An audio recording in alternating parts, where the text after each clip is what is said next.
आप सभी का ज्ञान दर्शन चैनल पर स्वागत है। आज हम लोग माता सावित्रीबाई फुले की जीवनी के बारे में जानेंगे। माता सावित्रीबाई फुले भारत की प्रथम महिला शिक्षिका, महान समाज सुधारक और मराठी कवयित्री थीं। उनका जन्म 3 जनवरी 1831 को हुआ था।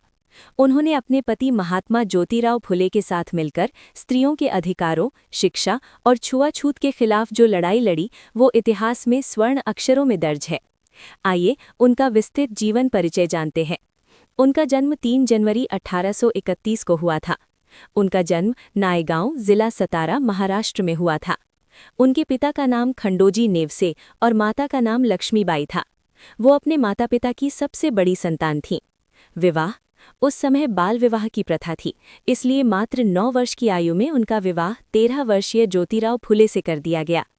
विवाह के समय सावित्रीबाई अनपढ़ थीं, क्योंकि उस दौर में दलितों और महिलाओं को पढ़ने का अधिकार नहीं था। लेकिन उनके पति ज्योतिराव फुले एक क्रांतिकारी विचारों वाले व्यक्ति थे। उन्होंने सावित्रीबाई को घर पर ही पढ़ाना शुरू किया। खेत में काम करते समय और घर के काम निपटाने के बाद सावित्रीबाई ने अपनी शिक्षा पूरी की।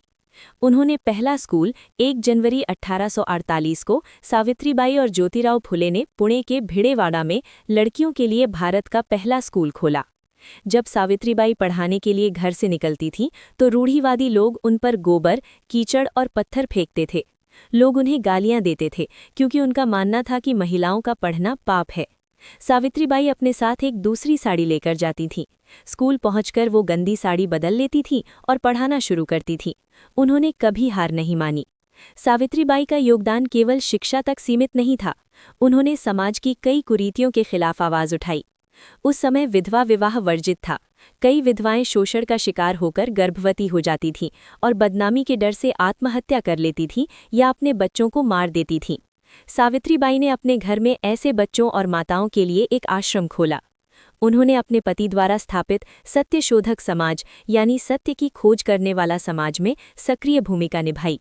उन्होंने बिना पंडित और दहेज के विवाह यानी सत्यशोधक विवाह की शुरुआत की। उन्होंने अछूतों के लिए अपने घर का पानी का टैंक खोल दिया, जो उस समय एक बहुत बड़ी क्रांति थी। विधवाओं का सिर मुंडवाने की क्रूर प्रथा के खिलाफ उन्होंने नाइयों की हड़ताल करवाई। साहित्यिक योगदान, सावित्रीबाई फुले एक बेहतरीन कवयित्री थीं।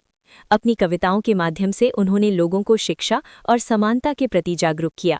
उनकी प्रमुख रचनाएं हैं काव्य फुले 1854, बावनकशी सुबोध रत्नाकर 1892, निधन यानी बलिदान। सावित्रीबाई का निधन भी समाज सेवा करते हुए ही हुआ। 1897 में पुणे में प्लेग की भयंकर महामारी फैली। सेवा, सावित्रीबाई ने अपने बेटे यशवंत यानी दत्तक पुत्र के साथ मिलकर प्लेग पीड़ितों के इलाज के लिए एक क्लिनिक खोला। मृत्यु, एक बीमार बच्चे को अपनी पीठ पर लादकर अस्पताल ले जाते समय वो स्वयं प्लेग से संक्रमित हो गई। 10 मार्च 1897 को इस महान समाज सेविका का निधन हो गया। उनकी विरासत, सावित्रीबाई फुले का जीवन हमें सिखाता है कि शिक्षा वो हथियार है जिससे दुनिया को बदला जा सकता है। उनके सम्मान में 3 जनवरी यानी उनके जन्मदिन को महाराष्ट्र में बालिका दिवस और भारत के कई हिस्सों में शिक्षिका दिवस के रूप में मनाया जाता है। पुणे यूनिवर्सिटी का नाम बदलकर सावित्रीबाई फुले पुणे यूनिवर्सिटी रखा गया है। जय संविधान, नमो बुद्धाय। अगर वीडियो अच्छा लगा तो चैनल को सब्सक्राइब, वीडियो को शेयर ज़रूर करें और कमेंट सेक्शन में ज़रूर लिखें जय संविधान।